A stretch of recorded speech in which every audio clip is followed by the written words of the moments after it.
प्रिय दर्शक बंधु आज विषय ईश्वर को किपरि पाइबा। बहु गुणी ज्ञानी माने मत दियंती ईश्वर मिलबार सरल उपाय।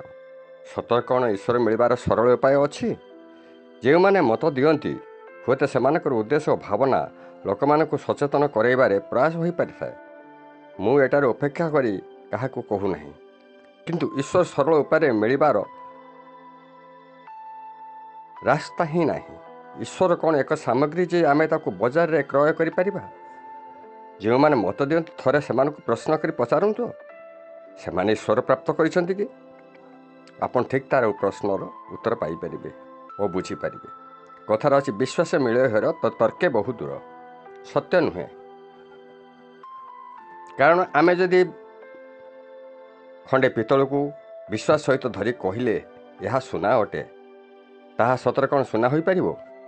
आपण विचार करंतु एथारे केउ अर्थरे बुझा जाइछि? ता हेउछि सत् रास्ता चलुवा व्यक्ति सत्कर्म सत्निष्ठार सहित कार्य करुवा दरकार। व्यक्तिगत स्वार्थ को जलांजलि दे समाज कल्याणकारी कार्य करे, निज भीतर थिबा हिंसा देश छंद माया कपट को दूर करी निज को पवित्रता करे। मु एठारे गोटे दृष्टांत देवी। तुलसीदास लिखिचंती, तुलसी पूजने भगवान मिले तो मैं पूजी तुलसी की झाड़, पत्थर पूजने भगवान मिले तो मैं पूजू पहाड़। तुलसीदास कही गोटे तुलसी पूजा करने द्वारा जदि ईश्वर मिल पार था मु ताहले गोटे जंगल को पूजा करने द्वारा ताल तो मत सांगे सांगे ईश्वर प्राप्ति हो। आ गोटे पत्थर पूजा कले जदि ईश्वर मिल पारि था मु ताहले गोटे पर्वत को पूजा कले मत सांगे सांगे ईश्वर मिल जाते। वैदिक शास्त्र मतरे यही 8टी पाहाच को अतिक्रम न कले के ईश्वर प्राप्ति संभव नुहे।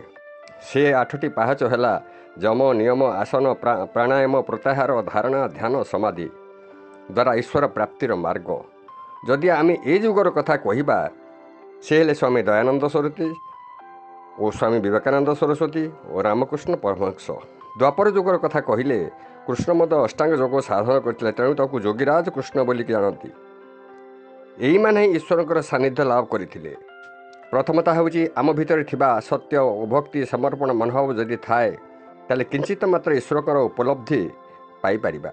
ताहा चिरस्थायी नुहे, तथापि ईश्वर कृपा दृष्टि आम उपर रहिबो।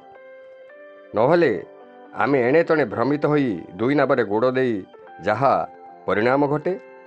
द्वापर युग जो कृष्ण कथा कहूची से अष्टांग साधन द्वारा ईश्वर प्राप्ति करथिले और तीन कालर कथा से जानीपे। से हूँ गत आगत भविष्यत, जहाँद्वारा कि से पांडव मान को सचेतन मार्ग देखाई पारुथिले और पांडव माने सेतु रक्षा करि पारुथिले। मठ मंदिर मस्जिद जीवा द्वारा किसी क्षति हुए ना, गोटे लाभ अच्छी किसी समय पाई धार्मिक भावना सृष्टि हेबा। ये है मोर आजिर विषय। आपण माने विचार करिवे प्रकृत सतर कौन ईश्वर सरल उपाय मिल पारती। ये कही मोर विषय वस्तु रखुची। जदि आपन को भल लगी थाए ताहले वीडियो को लाइक और शेयर करेंगे। जदि मोर कौन से त्रुटि थाए मते क्षमा करदेवे। रोचे आज्ञा। नमस्ते नमस्ते नमस्ते।